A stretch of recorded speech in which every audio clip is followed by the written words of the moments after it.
सबसे पहले हम देखते हैं स्किन की definition. The skin is an extensive organ which forms the outer covering of the body. Note कीजिए, outer covering of the body. तो स्किन है हमारी आउटर कवरिंग है, जैसे हमें पता ही है। द स्किन हैज़ 2 लेयर्स, मतलब जो स्किन है हमारी वो 2 लेयर से मिलकर बनी होती है, द एपिडर्मिस एंड डर्मिस। ठीक है, नीचे डायग्राम में भी आप देख पा रहे हैं कि नीचे डर्मिस है, डर्मिस के ऊपर वाली लेयर को कह देते हैं एपिडर्मिस। डर्मिस का मतलब स्किन, स्किन के ऊपर मतलब एपिडर्मिस, डर्मिस के ऊपर एपिडर्मिस। और जो डर्मिस के नीचे होगा, जो लेयर डर्मिस के नीचे होगी, उसे कहेंगे हाइपोडर्मिस, उसे कहेंगे हाइपोडर्मिस। बस हाइपोडर्मिस होती है वो, इसके नीचे भी एक लेयर होती है, ठीक है, जो कि फैट की होती है, फैट की होती है। ठीक है, इसके नीचे भी एक फैट की लेयर होती है जिसे हम कह देते हैं हाइपोडर्मिस, हाइपोडर्मिस। तो ये बात भी हमें ध्यान रखनी है। वैसे जो स्किन है हमारी वो 2 लेयर से मिलकर बनी है, और नीचे वाली लेयर को इसको हाइपोडर्मिस कह देते हैं, पर ऊपर 2 लेयर हैं। ये मेन कंटेंट है स्किन का। ठीक है, तो सबसे पहले हम इन पर नज़र मारते हैं। तो एपिडर्मिस, ठीक है, एपिडर्मिस जो है एपिथेलियल टिश्यू से बनी है। किससे बनी है? Epithelial tissue. एपिथेलियल टिश्यू का क्या काम होता है? मेन कवरिंग प्रोवाइड करने का, कवरिंग प्रोवाइड करने का। तो जैसे कि हम देख ही पा रहे हैं, आउटर कवरिंग ये हमारी स्किन को, हमारी बॉडी को प्रोवाइड कर रहा है। ठीक है, इसके अंदर जो है एपिथेलियल टिश्यू होगा।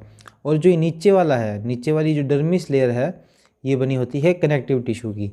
अभी बीच में जो आपको ग्रीन पेन से, ग्रीन मार्कर से आपको ये जो ग्रीन कलर की लेयर दिख रही है, आपको ये जो ग्रीन कलर की लेयर दिख रही है, इसे कहते हैं बेसमेंट मेम्ब्रेन। तो बेसमेंट मेम्ब्रेन क्या होती है? नॉन सेलुलर एक लेयर होती है, नॉन सेलुलर मतलब जिसके अंदर सेल नहीं पाए जाएंगे, जो कि क्या है, ये जो एपिडर्मिस के सेल्स हैं, ये एपिडर्मिस के सेल्स हैं, ये ही इसका मैट्रिक्स जो है सिक्रीट करते हैं। ठीक है, तो एपिडर्मिस के जो सेल हैं वो यही मैट्रिक्स सिक्रीट करते हैं, और इसके नीचे जो है बेसमेंट मेम्ब्रेन बन जाती है। एपिथेलियल टिश्यू की एक बात होती है कि जो एपिथेलियल टिश्यू है वो बिना बेसमेंट मेम्ब्रेन के कहीं नहीं पाया जाता। तो एपिथेलियल टिश्यू अपना जो सिक्रीशन है वो नीचे सिक्रीट करता है, और बेसमेंट मेम्ब्रेन जो है वो बना देता है। ठीक है, अब इसके अंदर आप एक स्ट्रक्चर होल देख पा रहे होंगे, जो कि ये इस तरह से कांटे वाली, ये कांटों वाली जो स्ट्रक्चर है, ये जो स्ट्रक्चर है इसे हम कहते हैं पेपिला। ये जो कांटों वाली स्ट्रक्चर है, इस स्ट्रक्चर को हम कहते हैं पेपिला। ठीक है, तो ये पेपिला जो है ये क्या काम करते हैं? ये दोनों लेयर्स को जोड़ कर रखते हैं आपस में। ठीक है, एक दूसरे के बीच में कनेक्शन प्रोवाइड करते हैं, अडहेशन, अडहेशन कहते हैं जिसे हम, एक दूसरे को जोड़ कर रखने का जो ये काम करते हैं। अब नीचे वाली जो लेयर है उसे आप देख पा रहे होंगे, इसके अंदर जो है फाइबर्स प्रेजेंट हैं। ये जो पतले पतले धागे हैं, ये देख पा रहे हैं, इन्हें कहते हैं फाइबर्स। ठीक है, ये पतले पतले प्रोटीन के धागे इसके अंदर प्रेजेंट होते हैं, जो कि क्योंकि ये जो है कनेक्टिव टिश्यू से मिलकर बनी है, तो कनेक्टिव टिश्यू की ये प्रॉपर्टी होती है कि इसके अंदर फाइबर्स हमेशा पाए जाएंगे। तो इसके अंदर जो है फाइबर्स और मैट्रिक्स जो है वो पाया जाता है। पर क्योंकि ये कवरिंग के अंदर है तो इसके अंदर मैट्रिक्स भी कम पाया जाएगा। इस कनेक्टिव टिश्यू के अंदर मैट्रिक्स कम पाया जाएगा, क्योंकि कनेक्टिव टिश्यू के अंदर मेनली क्या होता है, मैट्रिक्स और फाइबर्स पाए जाते हैं। पर ये कवरिंग के अंदर है, इसलिए इसके अंदर जो मैट्रिक्स है उसकी ज़रूरत ज़्यादा नहीं है, इसलिए मैट्रिक्स इसके अंदर काफ़ी कम पाया जाएगा दूसरे कनेक्टिव टिश्यू की तुलना में। चलिए अब हम आगे बढ़ते हैं। अब हम बात करते हैं स्पेसिफिकली एपिडर्मिस लेयर के बारे में। तो एपिडर्मिस लेयर जो है सुपरफिशियल लेयर है, किससे मिलकर बनी हुई है? Stratified squamous epithelium. अब इसका क्या मतलब है? देखिए, स्ट्रेटिफाइड स्क्वैमस एपिथेलियम, स्ट्रेटिफाइड का मतलब होता है फ्लैट, स्ट्रेटिफाइड का मतलब होता है फ्लैट, सॉरी, स्ट्रेटिफाइड का मतलब होता है मल्टी लेयर, स्ट्रेटिफाइड का मतलब होता है मल्टी लेयर, और स्क्वैमस का मतलब होता है फ्लैट, स्क्वैमस का मतलब होता है फ्लैट। तो स्ट्रेटिफाइड स्क्वैमस एपिथेलियम टिश्यू, ये एपिथेलियल टिश्यू का ये एक टाइप है जिसके जो सेल्स हैं वो क्या होंगे, मोस्टली फ्लैट होंगे, और ये जो एपिडर्मिस है मल्टी लेयर होगी, मतलब एक से ज़्यादा सेल्स की जो है लेयर्स पाई जाएंगी। अब इसके अंदर जो सेल्स टाइप्स देखेंगे हम, कितने टाइप के जो सेल्स पाए जाते हैं, तो इसके अंदर जो सेल्स हैं वो 4 तरह के सेल्स पाए जाते हैं। सबसे पहला आता है keratinocytes, melanocytes, Langerhans and Merkel cells. तो जो सबसे पहले हम बात करते हैं केराटिनोसाइट्स की, तो केराटिनोसाइट्स जो है ये मोस्ट अबंडेंट सेल है हमारी स्किन के अंदर, जो कि है 90%, जो कि है 90%। ठीक है, तो 90% ये पाए जाएंगे। अब इनका काम क्या होगा, केराटिनोसाइट्स का काम क्या होगा, तो केराटिनोसाइट्स का मेन काम होता है केराटिन प्रोड्यूस करना। ठीक है, केराटिन प्रोड्यूस करना। अभी केराटिन क्या है, केराटिन क्या है, एक प्रोटीन है, एक प्रोटीन है। अब ये जो प्रोटीन है इसका क्या काम होता है, इसका काम होता है हमारी स्किन की इंटेग्रिटी को बना के रखना। क्या बना के रखना, इंटेग्रिटी। इंटेग्रिटी का मतलब स्किन को जोड़ कर रखना, स्किन को जोड़ कर रखना। तो प्रोटीन है, केराटिन क्या है, इसके पतले पतले जो है इस तरह से धागे पाए जाते हैं। ठीक है, तो ये धागे क्या करते हैं, स्ट्रेंथ प्रोवाइड करते हैं। ठीक है, तो अब ये जो केराटिन प्रोटीन है इसका एक और काम है, इट प्रिवेंट्स फ्रॉम डिहाइड्रेशन। ठीक है, तो डिहाइड्रेशन मतलब जैसे कि ये देखिए इसके अंदर हमारी बॉडी के 90% सेल्स के अंदर जो ये पाया जाता है, बाकी के जो बचे 10% सेल्स, जैसे कि हमारी टंग। ठीक है, टंग के अंदर केराटिन नहीं पाया जाता। तो टंग के अंदर आप बात नोटिस करेंगे कि अगर टंग के ऊपर हमारे हमेशा एक वाटर लिक्विड सा रहता है सलाइवा के साथ। ठीक है, अभी क्यों रहता है, क्योंकि हमारी जो टंग है, टंग के अंदर केराटिनोसाइट्स नहीं पाए जाते, मतलब इसके अंदर केराटिन जो है नहीं पाया जाता। अब इसके अंदर केराटिन ना होने के कारण अगर इसको पानी नहीं मिलेगा, इसके ऊपर पानी अगर नहीं आएगा, तो ये सेल जो है ड्राई होकर डेड हो जाएंगे। तो केराटिन हमारी स्किन के अंदर जहाँ जहाँ प्रेजेंट होता है वहाँ ऊपर से पानी लगाने की ज़्यादा ज़रूरत नहीं पड़ती, क्योंकि ये जो है डिहाइड्रेशन से भी प्रिवेंट सेल्स को कर लेते हैं। नेक्स्ट हम बात करते हैं मेलानोसाइट्स की। ठीक है, तो मेलानोसाइट्स वो सेल होंगे जो कि पिगमेंट को प्रोड्यूस करेंगे, पिगमेंट प्रोड्यूस करेंगे। ठीक है, मेलानोसाइट्स पिगमेंट को प्रोड्यूस करेंगे जिसका नाम होगा मेलानिन। ठीक है, ये मेलानिन कौन से कलर के लिए रिस्पॉन्सिबल होगा, ब्लैक कलर के लिए। ठीक है, तो जितना भी ज़्यादा मेलानिन होगा हमारी बॉडी के अंदर उतना ही जो हमारा कलर है वो ब्लैक होगा। ठीक है, जितना हमारा कलर फेयर होगा उतना ही मेलानिन कम होगा। आइज़ के कलर के लिए भी मेलानिन ही रिस्पॉन्सिबल है, मेलानिन ज़्यादा हमारी आइज़ का कलर ब्लैक, मेलानिन कम ब्राउन, ब्लू, वाइट। ठीक है, इस तरह से भी जो हमारी आइज़ के कलर है वेरी करते हैं, वो वेरी करते हैं मेलानिन की वेरिएशन के कारण। ठीक है, तो 8% ये सेल्स जो है वो पाए जाते हैं, मेलानिन को प्रोड्यूस करते हैं। मेलानिन का काम भी हमारी बॉडी को प्रोटेक्शन प्रोवाइड करना होता है। ठीक है, पर ये एक स्पेशल टाइप की प्रोटेक्शन प्रोवाइड करता है, प्रोटेक्शन प्रोवाइड करता है यूवी रेज से। ठीक है, यूवी रेज से, जो सनलाइट से हार्मफुल यूवी रेज आती हैं उनसे प्रोटेक्शन का काम जो है ये करता है। नेक्स्ट हम बात करते हैं लैंगरहैंस सेल्स की। तो लैंगरहैंस सेल्स होते हैं, ये हमारी स्किन के अंदर इम्यूनिटी को बना के रखते हैं। ठीक है, तो ये सेल्स क्या है, जो हमारा स्किन है, ठीक है, उसके अंदर स्ट्रेंथ का काम करते हैं। स्ट्रेंथ देंगे तो फिजिकल इम्यूनिटी आएगी, प्लस ये कुछ फैगोसाइटोसिस भी करते हैं, मतलब दूसरे माइक्रो ऑर्गेनिजम्स के ऊपर टॉक्सिन्स छिड़कते हैं, उनको डेड करते हैं। ठीक है, और उनको खाते भी हैं। तो लैंगरहैंस सेल्स देखा जाए तो ये इम्यूनिटी का काम करते हैं, मतलब बाहर के जो माइक्रो ऑर्गेनिजम्स है उनकी एंट्री है वो स्किन से अंदर होने के लिए रोकते हैं। ठीक है, तो ये जो हमारा लैंगरहैंस सेल्स का काम है, तो इसका काम हम लिखेंगे provide immunity to skin. Next हमारे जो सेल्स आते हैं मार्कल सेल्स। ठीक है, मार्कल सेल्स क्या काम करेंगे, detect touch sensation of skin. ठीक है, तो ये देखिए यहाँ पर ये हमारा मार्कल सेल है। ठीक है, ये हमारा मार्कल सेल है। इस मार्कल सेल के साथ न्यूरॉन की नर्व एंडिंग्स जुड़ी हुई है, आप देख पा रहे हैं न्यूरॉन की नर्व एंडिंग जुड़ी हुई है, then cell body and then axon.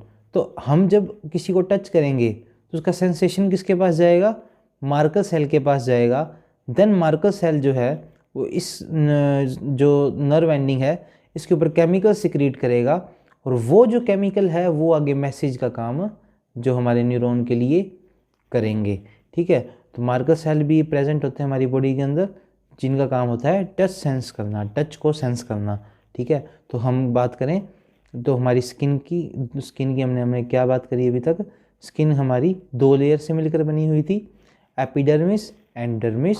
ठीक है, जो बेसमेंट मेम्ब्रेन है वो एपिडर्मिस के द्वारा सिक्रीट किया गया सब्सटेंस है, मेनली हमने यही बात करी। ठीक है, नेक्स्ट स्लाइड के अंदर हमने देखा कि जो हमारी अब एपिडर्मिस जो ऊपर की लेयर है वो दिखती है, वो मल्टी लेयर होती है। ठीक है, मल्टी लेयर होती है, प्लस उसके जो सेल्स होते हैं वो फ्लैट होते हैं, वो फ्लैट होते हैं। फ्लैट होने के साथ साथ ये डेड भी होते हैं, ऊपर के जो सेल्स होते हैं वो डेड भी होते हैं, ना ही इनके अंदर न्यूक्लियाई होता। ठीक है, इनका जो न्यूक्लियाई होता है वो भी इनके अंदर नहीं देखा जाता अगर हमने माइक्रोस्कोप से देखें तो, और इसके अंदर ऑर्गेनेलिज भी नहीं होते। ठीक है, ऑर्गेनेलिज भी नहीं होते, तो ये एक तरह से डेड होते हैं जो ऊपर के सेल्स। ठीक है, अब इनके अंदर बात करें तो ये 4 तरह के होते हैं, keratinocytes, melanocytes, Langerhans cells and marker cells, जिनके बारे में हमने डिटेल में पढ़ लिया। अब हम नेक्स्ट बात करेंगे एपिडर्मिस की लेयर्स की। ठीक है, देखो प्रीवियस स्लाइड में हमने क्या बात करी थी, एपिडर्मिस के अंदर 4 तरह के सेल्स। ठीक है, अब यही 4 तरह के जो सेल्स हैं लेयर बनाएंगे। ठीक है, लेयर बनाएंगे हमारी बॉडी के अंदर, और वो जो लेयर्स हैं वो होंगी 5। हमारी एपिडर्मिस की जो है 5 लेयर्स होंगी। तो देखते हैं कि करके हम डिस्कस करते हैं सभी लेयर्स को। तो सबसे ऊपर की जो लेयर है, सबसे सुपरफिशियल लेयर है एपिडर्मिस की, जो कि है स्ट्रेटम कॉर्नियम। ठीक है, स्ट्रेटम कॉर्नियम। तो most superficial layer of epidermis, dead cells होते हैं, lost their nuclei and organelles. ठीक है, न्यूक्लिया नहीं होंगे और ऑर्गेनेलिज नहीं होंगे। Extremely flattened. ठीक है, एक्सट्रीमली फ्लैटेंड होंगे, फ्लैट सेल्स होंगे, जैसे कि आप इसमें देख भी पा रहे हैं डायग्राम बना हुआ। ठीक है, एक्सट्रीमली फ्लैटेंड होंगे। Contain keratin protein. ठीक है, इनके अंदर प्रोटीन, अब देखिए अब ये जो सेल्स हैं, ठीक है, अब ये जो सेल्स हैं, ठीक है, अब ये सेल्स हैं डेड है, इसके अंदर ना तो न्यूक्लियाई है ना ही इसके अंदर सेल ऑर्गेनेलिज है। तो अब इसके अंदर क्या है, इसके अंदर कैराटीन प्रोटीन है वो भर जाएगा, इसके अंदर कैराटीन प्रोटीन है वो फिल हो जाएगा। तो इस तरह से जो है हमारे ये वाले सेल्स जो होते हैं, ठीक है, extremely flattened, contain keratin, held together by A lipid layer which makes it's water proof. ठीक है, ये हेल्ड होते हैं, इनके साथ साथ इनके अंदर लिपिड की लेयर्स भी पाई जाती हैं, जो कि क्या करती हैं, इन्हें साथ में जोड़ कर रखती हैं लिपिड की लेयर्स, और वाटर की एंट्री को प्रिवेंट करती हैं। देखिए लिपिड क्या होता है, लिपिड क्या है, लिपिड होता है ऑयल। ठीक है, लिपिड होता है ऑयल। तो लिपिड जब ऑयल होगा, आपको पता है जब हम पानी के अंदर ऑयल को डालते हैं, जब पानी के अंदर हम ऑयल को डालते हैं तो ऑयल क्या है, तैरता है, मतलब ऑयल और वाटर कभी भी मिक्स नहीं होते। तो ऑयल क्या है, वाटर की एंट्री को प्रिवेंट करेगा। अब यहाँ पर अगर ऑयल की लेयर होगी, यहाँ पर अगर ऑयल की लेयर होगी तो यहाँ पर जो है वाटर एंटर नहीं कर पाएगा। तो ये जो है हमारी स्किन को वाटर प्रूफ भी बनाता है। ठीक है, नेक्स्ट हम बात करते हैं स्ट्रेटम ल्यूसीडियम के बारे में। ठीक है, तो स्ट्रेटम ल्यूसीडियम क्या है, 2nd नंबर पे सेल्स पाए जाएंगे, क्लियर दिखेंगे बिल्कुल, अगर हम इन्हें माइक्रोस्कोप से देखेंगे तो बिल्कुल अच्छे से एकदम सेल प्रॉपर शेप के अंदर, प्रॉपर शेप के अंदर हमको अपीयर होंगे। होमोजेनस का मतलब है सभी सेल्स जो है लगभग एक जैसे होंगे, ज़्यादा इनकी शेप्स के अंदर वेरिएशन नहीं होगा। विद डिस्टिंक्ट सेल वॉल और सेल बाउंड्रीज।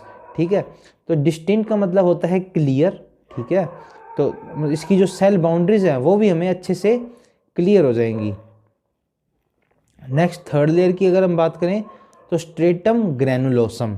ठीक है, स्ट्रेटम ग्रैनुलोसम, इसके अंदर 5 जो लेयर्स हैं, 1 से लेके 5 लेयर्स हो सकती हैं फ्लैट सेल्स की। ग्रैन्यूल्स प्रेजेंट होंगे। ग्रैन्यूल्स क्या होते हैं, ग्रैन्यूल्स इस तरह से दाने होते हैं, छोटे छोटे पार्टिकल्स होते हैं, किसके, प्रोटीन के। ठीक है, ग्रैन्यूल्स क्या होते हैं, प्रोटीन के छोटे छोटे पार्टिकल्स को जो है हम ग्रेन्यूल्स कहते हैं। ठीक है, तो ग्रेन्यूल्स, जो ये ग्रेन्यूल्स हैं ये किस प्रोटीन के बने होते हैं? ये जो ग्रेन्यूल्स है ये बने होते हैं केरिटोहाइलिन प्रोटीन के। ठीक है, अभी जो केरिटोहाइलिन प्रोटीन है इसका क्या फंक्शन होता है? केरिटोहाइलिन प्रोटीन इस तरह से ग्रेन्यूल्स के अंदर पड़ा होता है। ठीक है, इस तरह से ग्रेन्यूल्स के अंदर पड़ा होता है। ठीक है, अभी जो ग्रेन्यूल्स के अंदर ये पड़ा है, ठीक है, अब इसका काम क्या होगा? ये इसका एक काफ़ी अच्छा मज़ेदार फंक्शन है। अब मान लीजिए भी हमारे पास ये केराटिन प्रोटीन है, केराटिन प्रोटीन के फाइबर्स है।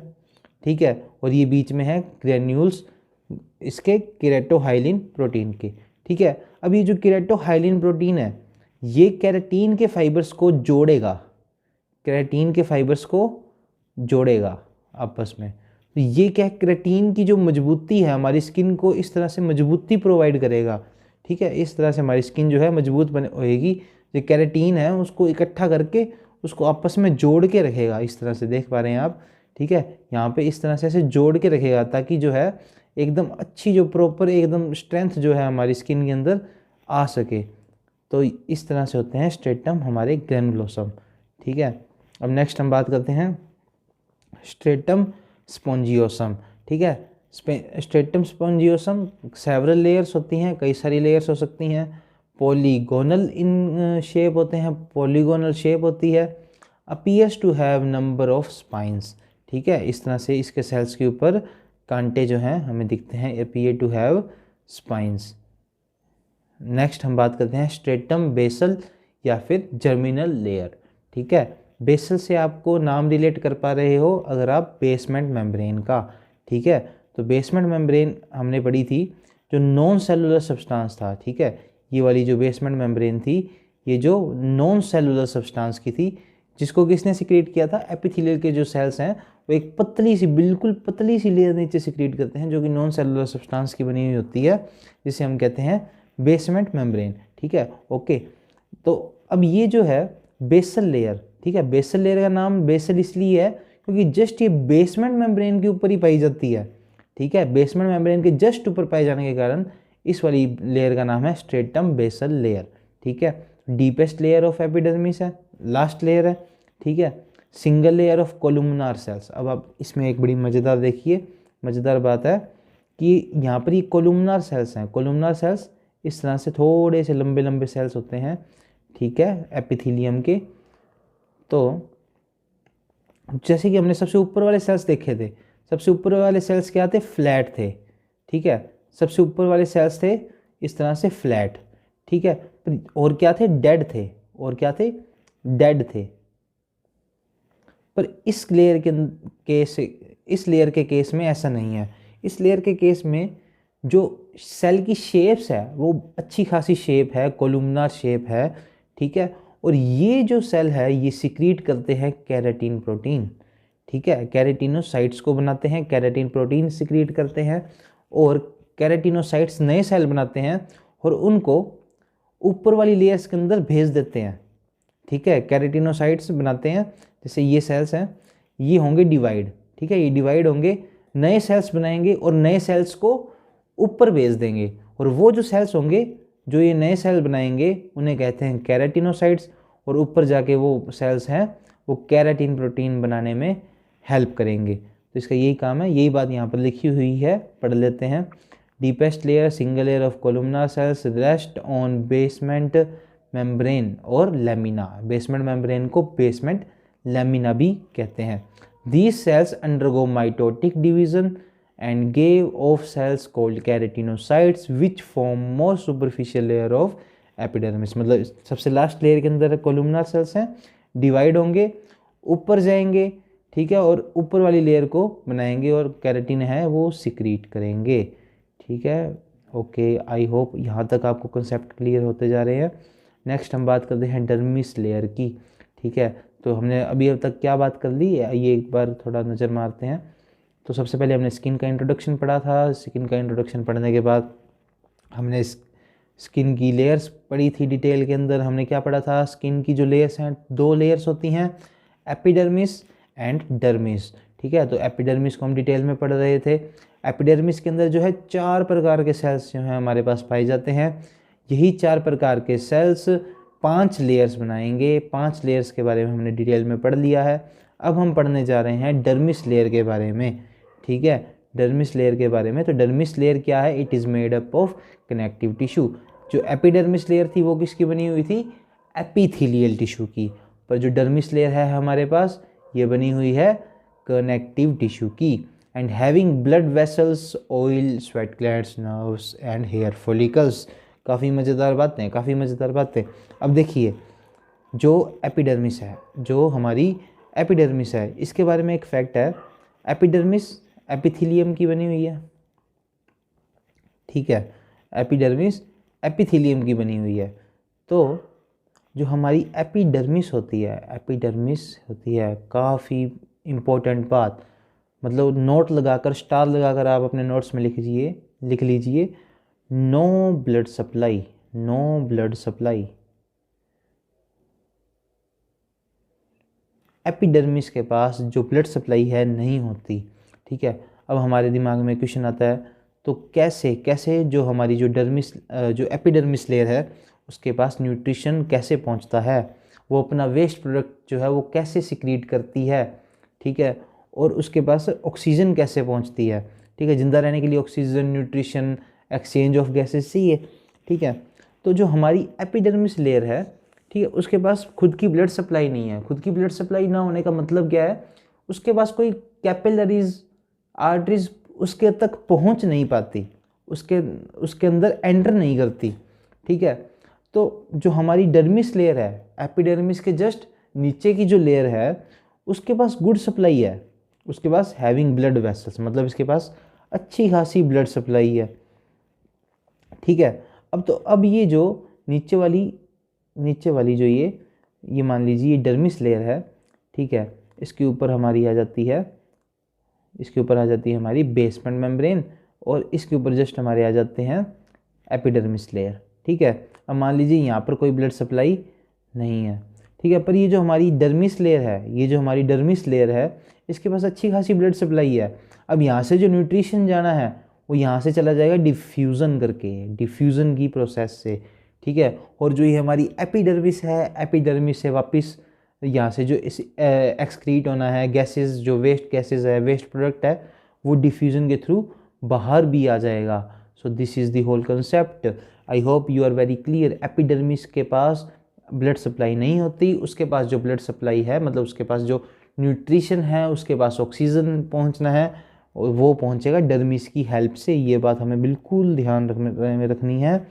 नेक्स्ट हम बात करते हैं टाइप्स ऑफ स्किन के बारे में, ठीक है। तो टाइप्स ऑफ स्किन के बारे में, स्किन जो है हमारी 2 प्रकार की होती हैं, थिक ग्लैबरस एंड थिन और हेयरी स्किन, ठीक है। तो जो थिक लेयर है, ये थिक लेयर आप खुद आइडेंटिफाई कर सकते हैं।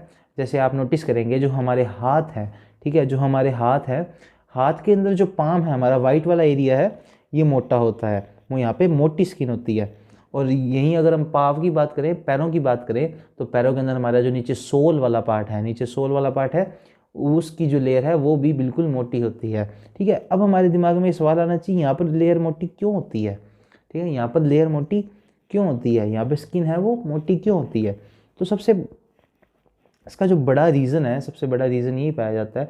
देखिए, जो मतलब हमारे ह्यूमन के अंदर, सेल्स के अंदर, लाइफ के अंदर एक इम्पॉर्टेंट बात है, हमारी लाइफ के अंदर इवोल्यूशन हमेशा होता है। हर स्पीसीज़ का इवोल्यूशन होता है।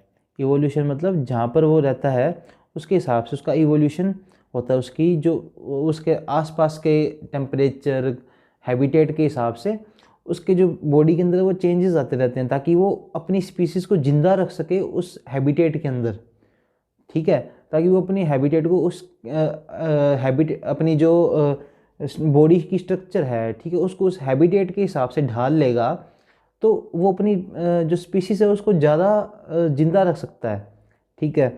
तो इसका क्या होता है भी, तो हमारे बॉडी के अंदर चेंजेस आते रहते हैं।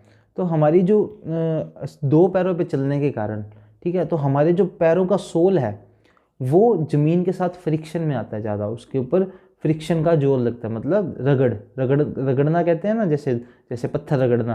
तो हमारे पैरों पे आप नोटिस करेंगे उस पर सबसे ज़्यादा जो फ्रिक्शन है वो लगता है, ठीक है। वही हमारे अगर हाथों में बात करें, तो हमारे जो हाथों के पाम है, ठीक है। हमारे हाथों के जो पाम हैं उन पे भी फ्रिक्शन ज़्यादा लगता है। हम कोई भी काम करते हैं हमारे हाथों के पाम की मदद से करते हैं, ठीक है। तो यहाँ पे यही रीज़न है कि यहाँ पर जो हमारी स्किन है, यहाँ पर जो स्किन थिक होती है, ठीक है।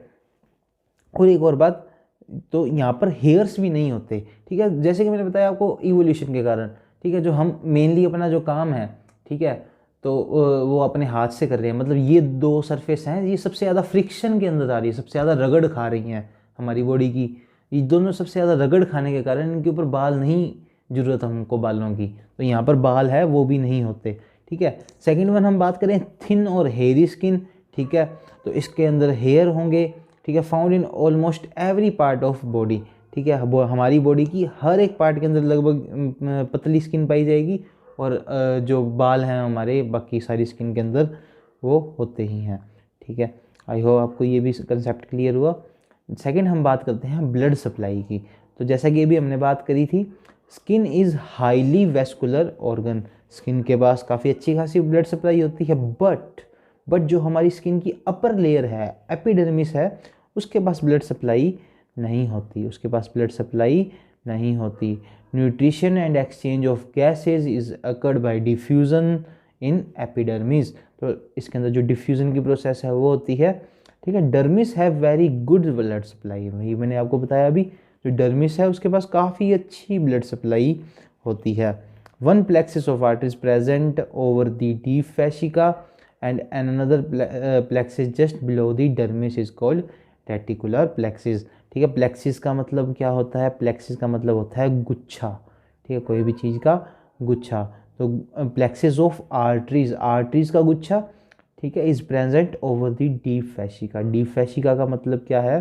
फैशिका का मतलब है कनेक्टिव टिश्यू की लेयर, ठीक है, कनेक्टिव टिश्यू की लेयर जो कि होती है स्किन के नीचे। स्किन के नीचे टिश्यू की, कनेक्टिव टिश्यू की लेयर को कहेंगे फैशिका। और डीप फैशिका का मतलब है स्किन के काफ़ी ज़्यादा नीचे, स्किन की काफ़ी लेयर्स को पार करने के बाद जो फैशिका आएगी, कनेक्टिव टिश्यू की लेयर आएगी, उसे कह देंगे डीप फैशिका, ठीक है। तो एक तो है जो मतलब ये हमारी कनेक्टिव टिश्यू की जो लेयर है जो स्किन के नीचे, उसके अंदर एक तो हमारे प्लेक्सिस होंगे, ठीक है, जैसे कि बताया मैंने आपको, डर्मिस के अंदर गुड जो है ब्लड सप्लाई होती है, तो इसके अंदर हमारे ब्लड वेसल्स के प्लेक्सिस होंगे, मतलब गुच्छे होंगे, ठीक है। एक जस्ट इसके नीचे वाली तरफ भी होंगे, ठीक है, नीचे वाली तरफ भी जो है गुच्छे पाए जाएंगे, वही यहाँ पर लिखा हुआ है। And plexus just below the dermis is called reticular plexus.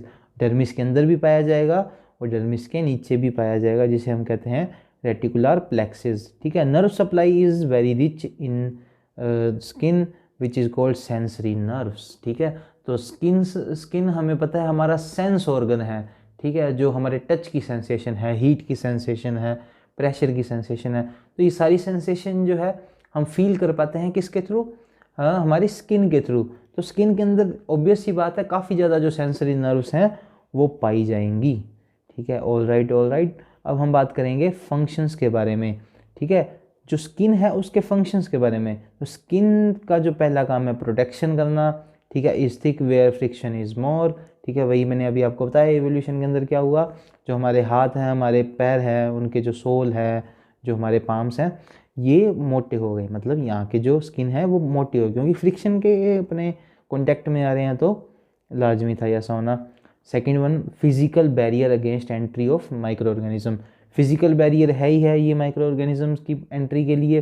Skin prevent loss of water from body, ठीक है, तो जो हमारी स्किन है वो वाटर लॉस को भी प्रिवेंट करती है, वाटर लॉस नहीं होने देती, ठीक है। ऑब्वियस ही बात है, हमारी बॉडी को चारों तरफ से अगर कवर करके रखेगी तो ये एक तरह से इंसुलेशन का काम भी करेगी। इंसुलेशन का काम होता है हीट का ट्रांसफ़र है वो ना होने देना, ठीक है, हीट की जो कंडक्शन है, हीट का जो ट्रांसफ़र है उसको रोकना। अगर हीट का ट्रांसफ़र थोड़ा कम होगा बाहर से अंदर तक, ठीक है, तो उससे क्या है हमारी हीट भी है वो लॉस नहीं होगी, हीट लॉस नहीं होगी, तो वाटर भी लॉस नहीं होगा। तो इसकी इम्पोर्टेंस हमें तब समझ आती है जब जिस पर्सन की जो स्किन अगर बर्न कर जाए, स्किन बर्न हो जाए, तो उस केस में क्या होता है, वो पर्सन जो है वो उसको इतनी प्यास लगती है, काफ़ी ज़्यादा प्यास लगती है, क्योंकि उसकी बॉडी का जो काफ़ी ज़्यादा जो वाटर लॉस है वो होने लग जाता है, ठीक है। तो नेक्स्ट हम बात करें pigment present in epidermis protect tissue against harmful radiation. Melanin जो है वो हार्मफुल रेडिएशन से प्रोटेक्ट करता है। अब एक बहुत इंपॉर्टेंट बात, इसके आगे भी आपको नोट लगा लेना है, ये बात पढ़ेंगे हम, ठीक है। Some degree of exposure to sunlight is essential for synthesis of vitamin D, ठीक है।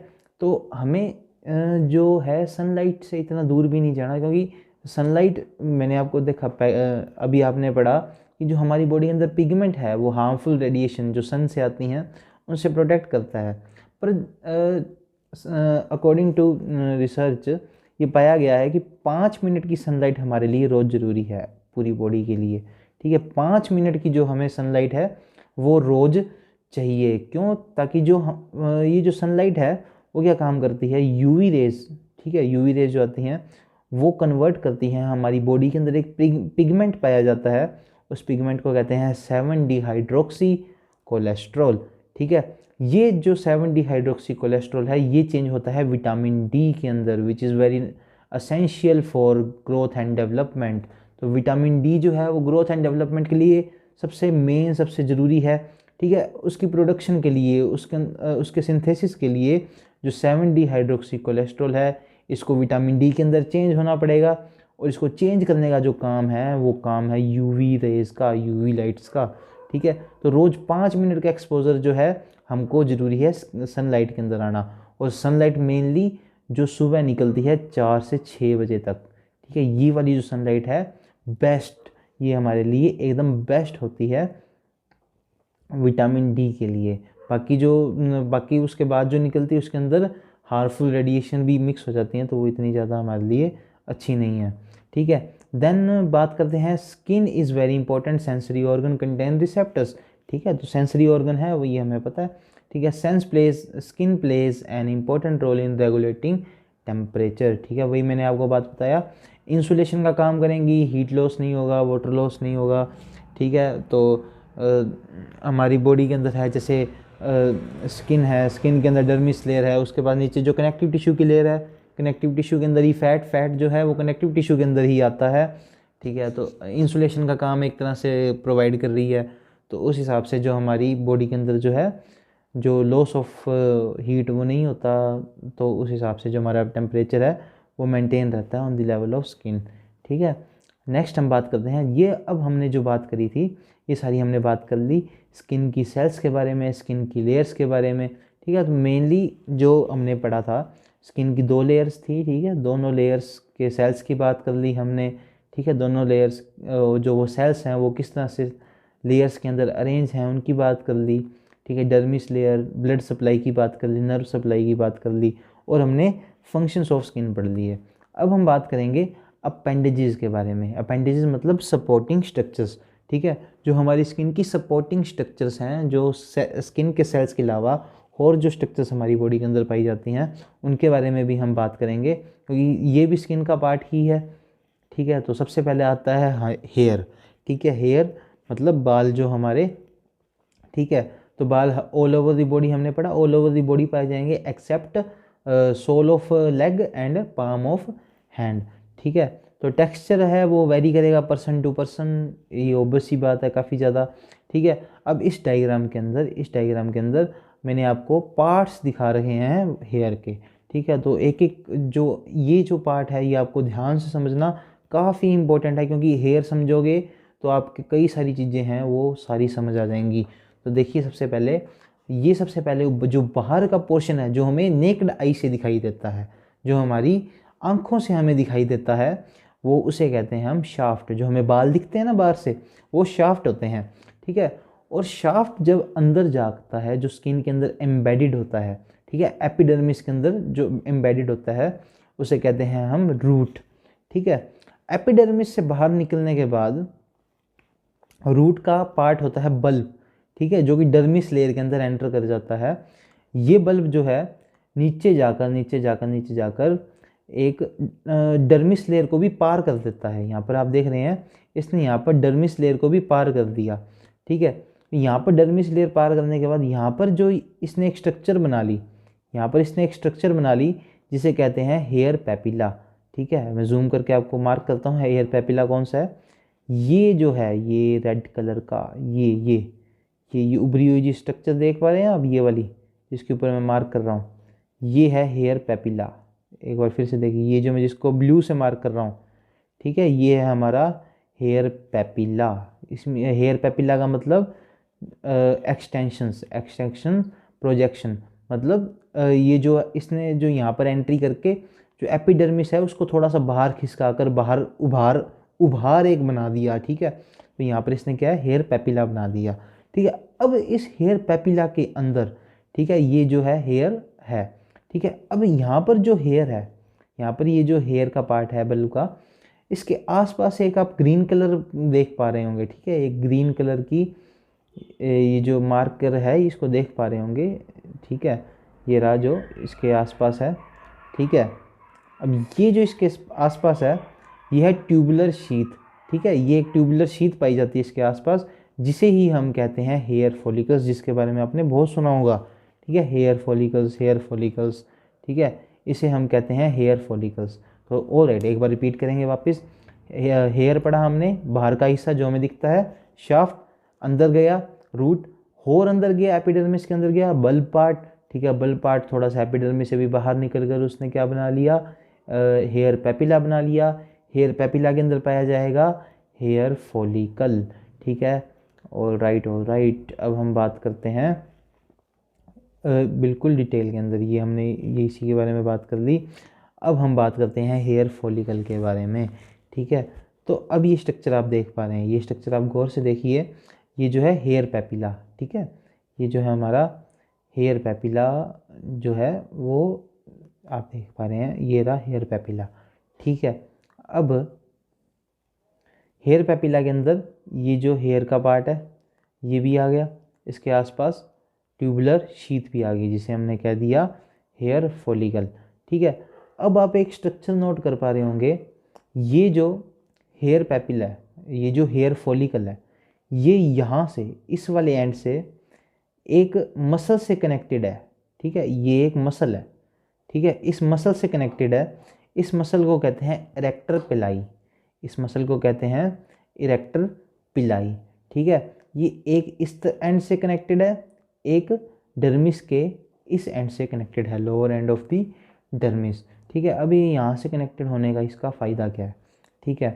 तो जब भी कोई हज़ार्ड कंडीशन आती है, हज़ार्ड मतलब डरावनी या कोई काफ़ी ज़्यादा एक्साइटमेंट की कोई कंडीशन जब आती है, तो ये मसल क्या है, ये मसल है कॉन्ट्रैक्ट करती है, ये मसल जो है कॉन्ट्रैक्ट करती है, ठीक है। इस मसल का नाम क्या है, इरेक्टर पिलाई, देखिए यहाँ पर देख पा रहे हैं आप, ठीक है। इरेक्टर पिलाई, ये मसल जो है कॉन्ट्रैक्ट करती है। अब इस मसल के कॉन्ट्रैक्शन से क्या होगा, ठीक है, इस मसल के कॉन्ट्रैक्शन से क्या होगा, ठीक है। तो ये मसल जो है अभी मान लीजिए इस तरह से अंदर की तरफ कॉन्ट्रैक्ट करेगी, तो ये मसल जो है ये इसको यहाँ से खींचेगी, इस वाले पार्ट से खींचेगी जब ये कॉन्ट्रैक्ट करेगी, इस वाले पार्ट से जब खींचेगी तो अभी देख पा रहे होंगे ये हल्का सा जो है ओब्लीक है, टेढ़ा है, हेयर फॉलिकल जो है वो टेढ़ा है, ठीक है। अब टेढ़ा होने के कारण, ठीक है, अब जब ये कॉन्ट्रैक्शन होगी तो ये इसको यहाँ से खींचेगी, ठीक है, इसको यहाँ से खींचेगी।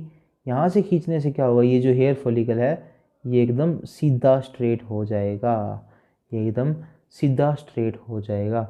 इससे अब क्या हुआ, इससे बाहर वाला जो हेयर है उसके ऊपर फ़र्क पड़ेगा, इससे जो बाहर का हेयर है उस पे फ़र्क पड़ेगा, ठीक है। ये जो बाहर का हेयर है ये हल्का सा जो इस तरफ खिसका हुआ है, ठीक है, यहाँ से इस तरह से है, तो ये इस तरह से सीधा हो जाएगा, इस तरह से सीधा खड़ा, ठीक है। अब अभी आपने कॉमन भाषाओं में घर पे यूज़ करा होगा, रोंगटे खड़े हो जाना, ठीक है, रोंगटे खड़े हो जाना, गूज बम्स जिन्हें हम आसान भाषा में कहते हैं, गूज बम्स, रोंगटे खड़े हो जाना। तो ये इस तरह ही होता है, ठीक है। ये किसके कारण होता है, हमारी एक मसल के कारण, जिसे कहते हैं इरेक्टर पिलाई।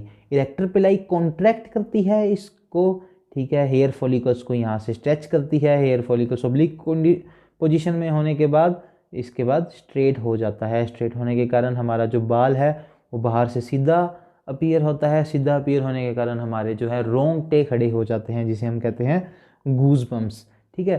तो गूज बम्स इसका एक लॉजिक है क्यों होता है, ठीक है। हमारे माइंड में एक सवाल आना चाहिए कि गूज़बम्प्स क्यों आते हैं, रोंगटे क्यों खड़े होते हैं। तो देखिए जो पुराने टाइम के अंदर, ठीक है, पुराने टाइम के अंदर जब हम बंदर जैसे दिखते थे, तो हमारी प्रोटेक्शन के लिए ये एक फीचर है हमारे अंदर।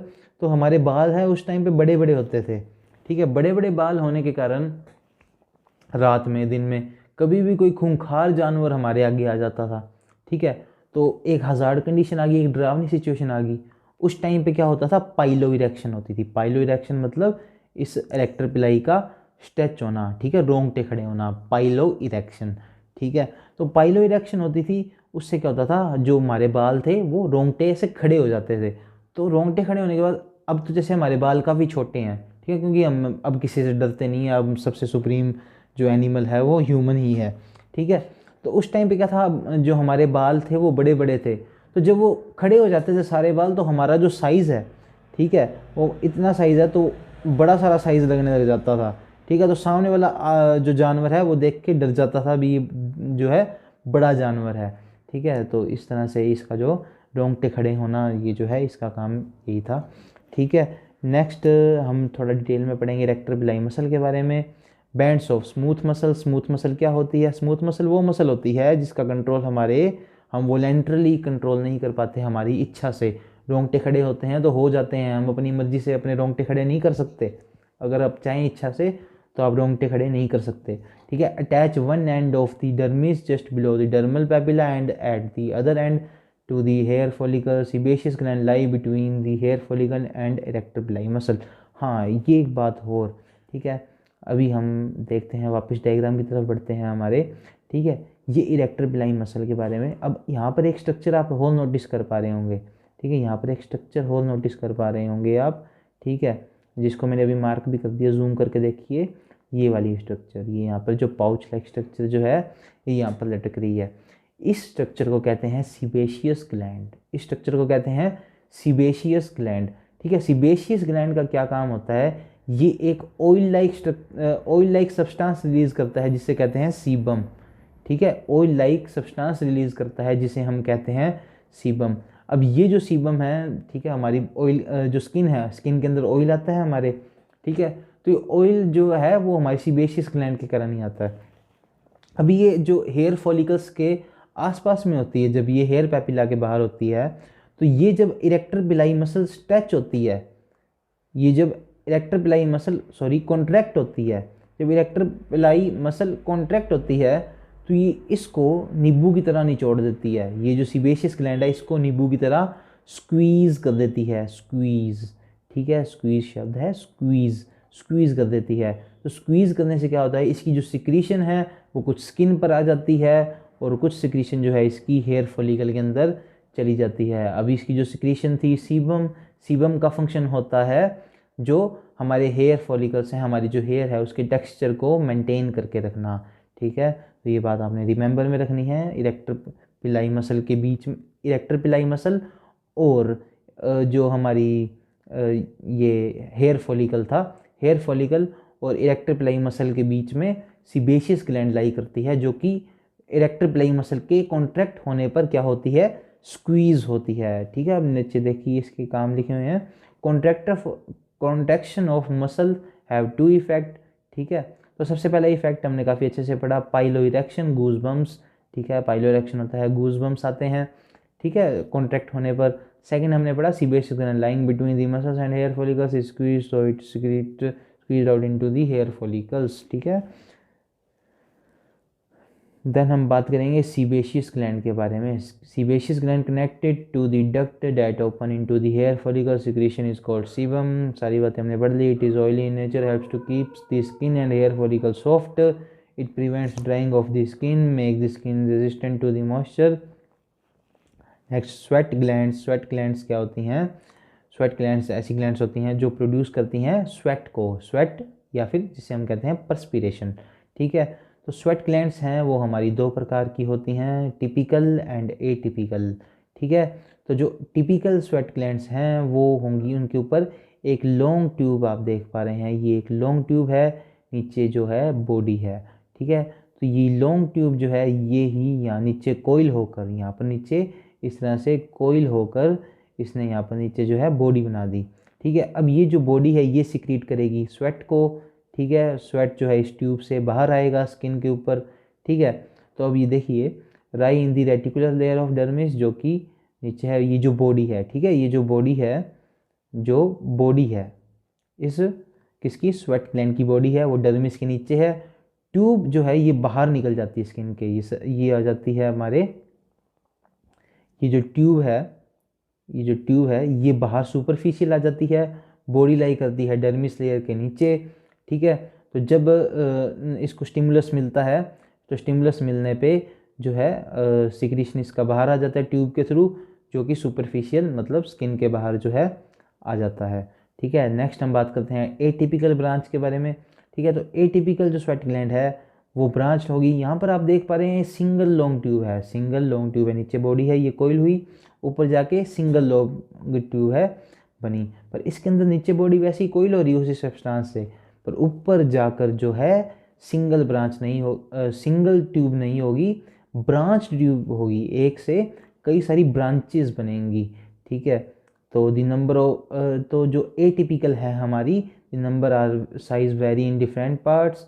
ठीक है, तो जो एटिपिकल हैं ये कई सारे पार्ट्स के अंदर पाई जाती हैं ज़्यादातर हमारे, और ये जो एटिपिकल जो है वो कुछ स्पेशल पार्ट्स के अंदर ही हमारे जो बॉडी के पाई जाती है, जैसे एक्जिला हो गया, निप्पल हो गया, एरियोला हो गया, निप्पल के जो यहाँ पर ये साइड वाला जो एरिया है इस एरिया के अंदर। ठीक है, देन पेरिनियल रीजन, एनस के आसपास वाला जो रीजन हो गया, ग्लांस पेनिस, जो हमारा पेनिस है, पेनिस की ये जो बाहर बहुत बड़ा बन गया, ये जो ऊपर का जो पोर्शन है इसे कहते हैं ग्लांस पेनिस। यहाँ पर जो है ये एटिपिकल प्रेजेंट होती हैं। ठीक है, तो टिपिकल के बारे में बात करेंगे, और बस इसकी जो सिक्रीशन है वाटरी होती है। नोटिस कर ही पाते हैं पसीना जो है वो पानी की तरह ही मतलब लगभग आता है सभी लोगों को, आई होप आपको भी पानी की तरह ही आता है। ठीक है, तो और जो एटिपिकल स्वेट ग्लैंड है वो उसकी सिक्रीशन है विस्कस होती है, विस्कस मतलब गाढ़ी होती है। ठीक है, और इसकी जो सिक्रीशन है मैंने आपको बताया था बॉडी रेटिकुलर मतलब डर्मिस लेयर के जस्ट नीचे लाई कर रही है, और ट्यूब जो है बाहर निकल कर सुपरफिशियल आ रही है। तो उससे क्या होता था, उससे जो हमारी सिक्रीशंस हैं वो स्किन पर आ जाती थी on the surface of skin, but atypical के अंदर जो इसकी सिक्रीशंस हैं वो जाएंगी ओपन इनटू हेयर फॉलिकल्स के अंदर चली जाएंगी। ठीक है, नेक्स्ट हम बात करते हैं नेल्स के बारे में। देखिए जो हमने पहले पढ़ लिया उसको एक बार रिवाइज कर लेते हैं फटाफट से। ठीक है, स्टार्टिंग से ही बारी मैं इसलिए आपको बारी रिवाइज करा रहा हूँ ताकि जो मैं पढ़ा रहा हूँ वो आपके दिमाग से स्किप ना हो। जो एक बेस लाइन, एक स्टोरी बनाकर चल रहे हैं हम, किस तरह से स्किन को पढ़ रहे हैं, वो आपके माइंड में स्टिक रहे। ठीक है, आप अपने टॉपिक पे एकदम स्टिक रहें। ठीक है, तो स्किन पढ़ा था, स्किन के बारे में वही बात बेसिक पढ़ लिए थे। स्किन के बारे में 2 लेयर्स होती हैं वो पढ़ ली थी। ठीक है, एपिडर्मिस के बारे में पढ़ लिया, एपिडर्मिस के 4 प्रकार के सेल्स थे। ठीक है, अब लेयर्स ऑफ एपिडर्मिस के बारे में हमने अच्छे से पढ़ लिया, डर्मिस हमने पढ़ लिया। ठीक है, blood supply, nerve supply, function of skin पढ़ ली। ठीक है, अब हम पढ़ रहे थे एक्स्ट्रा स्ट्रक्चर्स, तो एक्स्ट्रा स्ट्रक्चर्स के अंदर हमने क्या पढ़ लिया, हेयर के बारे में पढ़ लिया, sebaceous gland and sweat glands के बारे में पढ़ लिया। अब अपेंडिजेस है हमारा, सिर्फ रह गया एक, वो है नेल्स। ठीक है, तो नेल्स के बारे में हम पढ़ते हैं फटाफट से। तो नेल्स हैं सॉलिड प्लेट्स होती हैं, solid plates form protective covering on the dorsal surface of fingers and thumb. ठीक है, डोर्सल जो हमारे थंब की और फिंगर्स की, जो हाथ की जो पीछे वाली ब्लैक जो सरफेस होती है इसे कहते हैं डोर्सल सरफेस। ठीक है, और इसके ऊपर ये हमारा जो है जो नेल है पाया जाता है। ये नेल के जो पार्ट हैं वो मैंने लेबल कर रखे हैं। तो यहाँ पर ये देखिए, यहाँ पर ये वाला पार्ट, ठीक है, ये वाला, ये जो रेड कलर से बना हुआ है। ठीक है, ये जो रेड कलर से बना हुआ है ये वाला पार्ट देखिए। ठीक है, ये इस पार्ट को कहते हैं क्यूटिकल। ठीक है, आप अपनी उंगली को जब देखेंगे तो नीचे नीचे आपको एक पतली सी बिल्कुल लाइन दिखेगी स्किन की। ठीक है, बिल्कुल पतली सी लाइन, वो लाइन जो है स्किन की पतली सी क्यूटिकल कहलाती है। ठीक है, उस लाइन के ऊपर जस्ट एक वाइट सा पोर्शन दिखेगा आपको। ठीक है, बिल्कुल वाइट सा पोर्शन दिखेगा, जैसे यूट्यूब पे वीडियोस भी आते हैं ना, अगर आपका ये पोर्शन इस शेप का है तो आप इंटेलिजेंट हो, अमीर हो, तो वही वाला जो वाइट कलर का पोर्शन है, ठीक है। तो ये इस पोर्शन को कहते हैं ल्यूनुला, एंड तो ऊपर का जो पार्ट है उसे कहते हैं नेल प्लेट, और ये जो बाहर का जो एज है इसे कहते हैं फ्री एज, ठीक है। नेल भी हमारा हो गया कवर। अब हम बात करेंगे रिसेप्टर्स ऑफ स्किन के बारे में, ठीक है। तो रिसेप्टर्स ऑफ स्किन, ठीक है, तो जो हमारी स्किन है वो रिसेप्टर से भरी हुई है। क्यों? क्योंकि हमारी स्किन है वो एक सेंसरी ऑर्गन है, ठीक है। सेंसेशन का काम जो हमारी स्किन है वो करती है, तो उसके अंदर जो रिसेप्टर्स हैं वो होने लाजमी हैं। कौन कौन से रिसेप्टर्स होते हैं, रिसेप्टर्स के बारे में पढ़ते हैं। सबसे पहला टाइप है क्यूटेनियस रिसेप्टर्स, ठीक है। क्यूटेनियस वर्ड जो है इसका मतलब है स्किन से, ठीक है। जो हमारी एपिडर्मिस और डर्मिस लेयर दोनों मिलाकर, ठीक है, एपिडर्मिस और डर्मिस दोनों लेयर मिला के कहलाती है क्यूटेनियस या स्किन, ठीक है। तो एक शब्द आप हमेशा सुनते होंगे सबक्यूटेनियस, ठीक है। तो सबक्यूटेनियस का मतलब यही होता है स्किन के नीचे, स्किन के नीचे। तो स्किन के नीचे जब भी हम बात करेंगे तो हम बात करेंगे सबक्यूटेनियस, मतलब सब का मतलब क्यूटेनियस का मतलब स्किन, एंड सबक्यूटेनियस मतलब स्किन के नीचे, ठीक है। जैसे मैंने बात करी थी हाइपोडर्मिस, ठीक है। तो मतलब हाइपोडर्मिस का मतलब था डर्मिस लेयर के नीचे, स्किन की डर्मिस लेयर के नीचे। तभी देखिए आप एपिडर्मिस का नाम एपिडर्मिस क्यों पड़ा, क्योंकि वो डर्मिस के ऊपर है, ठीक है। डर्मिस के ऊपर होने के कारण क्या है, एपिडर्मिस मतलब ऑन दी डर्मिस, ठीक है। डर्मिस से नीचे हाइपोडर्मिस, ठीक है। वैसे ही अगर हम जो एपिडर्मिस और डर्मिस लेयर को कंबाइनली मिलाकर कहते हैं क्यूटेनियस, ठीक है। एंड जब हम बात करेंगे सब क्यूटेनियस के बारे में तब इसका मतलब है हम दोनों लेयर्स मतलब क्यूटेनियस के नीचे की बात कर रहे हैं। जैसे सब क्यूटेनियस टिश्यू के बारे में हम बात करते हैं, क्योंकि ये मैं आपको इसलिए बता रहा हूँ, जब भी हम इंजेक्शन देते हैं, इंजेक्शन देते टाइम काफ़ी कन्फ्यूज़न होती है सबक्यूटेनियस और इंट्राडर्मल के अंदर, तो लोगों को समझ नहीं आता। जब इंट्राडर्मल की बात हो रही है तो आपको स्किन की डर्मिस लेयर के अंदर इंजेक्शन देना है, और जब सबक्यूटेनियस की बात हो रही है तो डर्मिस से भी नीचे सबक्यूटेनियस टिश्यू के अंदर जो कि फैट का बना हुआ है उसके अंदर आपने इंजेक्शन देना है, ठीक है। अब हम बात करते हैं क्यूटेनियस रिसेप्टर्स। क्यूटेनियस रिसेप्टर्स इन्हें कहते हैं एक्स्ट्रो रिसेप्टर्स, मतलब ये बाहर की तरफ जो है स्किन के प्रेजेंट होते हैं। Concern with touch pain and temperature and pressure, ठीक है, नॉर्मल सी बात है। Cutaneous receptors touch pain temperature जो है इन सबको रिसीव करेंगे। And proprio receptors these are very interesting receptors, ठीक है। ये रिसेप्टर्स का क्या काम होता है, जैसे हमारा जो ब्रेन है, ठीक है, हमारा ब्रेन है, हमारे ब्रेन के अंदर हमारे ब्रेन का ये पीछे का एक पार्ट होता है, ये तो है सेरिब्रम, ठीक है, ये है सेरिब्रम। ये पीछे का जो पार्ट है सेरिबेलम, ठीक है, सेरिबेलम। इस पार्ट का क्या काम होता है, इस पार्ट का काम होता है हमारी बॉडी के पोस्चर को बना के रखना, पोस्चर को मेंटेन करना, ठीक है। हमारी जो जैसे अब देखिए, अब आप अगर आंखें बंद कर लीजिए अपनी, ठीक है, अगर आप आंखें बंद कर लेंगे तो आंखें बंद करके भी आपको आइडिया है कि आपका हाथ किधर है, ठीक है, आपका हाथ किधर है, आपका पैर किधर है, ठीक है। और लेट टेक सेकंड एग्जांपल, जब आप चलते हैं, ठीक है, जब आप चलते हैं तो चलते टाइम आप कभी भी पैरों को देखते नहीं है, देख कर नहीं चलते, ठीक है। आप सीधा सामने जहाँ भी आपने देखना है वहाँ देख रहे होते हैं, ठीक है, और आप अपने पैरों को मूव कर रहे होते हैं बिना देखे पैरों को। आपको पता होता है पैरों की जो पोजीशन है वो कहाँ पर है। ऐसा क्यों होता है, क्योंकि जो हमारा सेरिबेलम है, ब्रेन का जो पीछे वाला पार्ट है सेरिबेलम, सेरिबेलम के अंदर जो नर्व्स जाती हैं जो कि उसको इन्फॉर्मेशन देती हैं, जिसके अंदर हमारे जो बॉडी की इन्फॉर्मेशन रहती है कि हमारा जो बॉडी के हाथ पैर कहाँ पर हैं, मतलब पोस्चर जो है कहाँ पर है, ठीक है। तो ये जो इन्फॉर्मेशन देने का काम होता है ये प्रोप्रियो रिसेप्टर्स का होता है। प्रोप्रियो रिसेप्टर्स जो है इस इन्फॉर्मेशन को सेरिबेलम तक लेकर जाते हैं। तो they provide information about state of contraction of muscles and joint movement and position, ठीक है। आई होप आपको क्लियर है। अब बात करते हैं इंट्रो रिसेप्टर्स की। इंट्रो नाम से ही पता चल रहा है, इंट्रो मतलब अंदर, ठीक है। Provide information from viscera and blood vessels, ठीक है। विसरा का मतलब होता है ऑर्गन, ठीक है, कंफ्यूज नहीं होना, विसरा का मतलब होता है ऑर्गन। सो ऑर्गन से रिलेटेड जो भी इंफॉर्मेशन आती है, ठीक है, जो और ब्लड वेसल से रिलेटेड जो भी इंफॉर्मेशन आती है वो इंट्रोरिसेप्टर्स के थ्रू आती है। अब बात होती है स्पेशल रिसेप्टर्स की। Special receptors in appropriate organs like nose olfactory. Special receptors का मतलब स्पेशल सेंसेस, ठीक है। तो जैसे टच का सेंसेशन है हम स्किन से लेते हैं, ठीक है, ये एक जनरल है, मतलब आप अपनी बॉडी में कहीं भी टच कर दो आपको टच का सेंसेशन हर जगह से एक जैसा ही आएगा, ठीक है। जैसे अगर आप मान लीजिए पैर पे टच करें तो आपको वही परसेप्शन आएगा जो आप हाथ पे टच करने से करेंगे। टच का सेंसेशन आपको पूरी स्किन में लगभग सभी जगह एक जैसा ही होगा।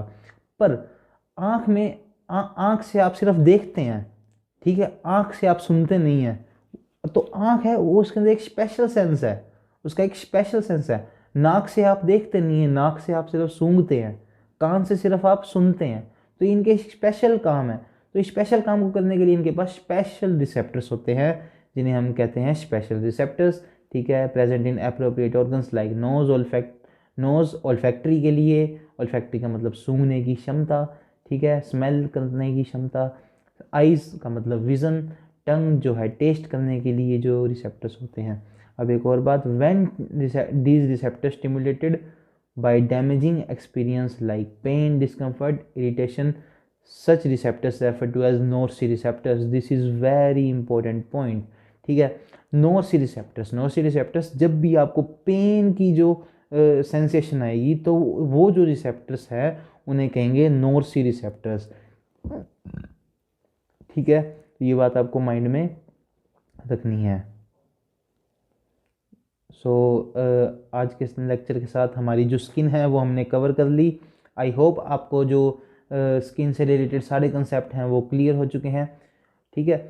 और अगर आपको कोई भी डाउट रह गया हो तो आप कमेंट सेक्शन में कमेंट कर देना, ठीक है। वीडियो अच्छी लगी हो तो इस वीडियो को लाइक कर देना, ठीक है, और कमेंट भी कर देना, शेयर भी कर देना। Thank you for watching this video.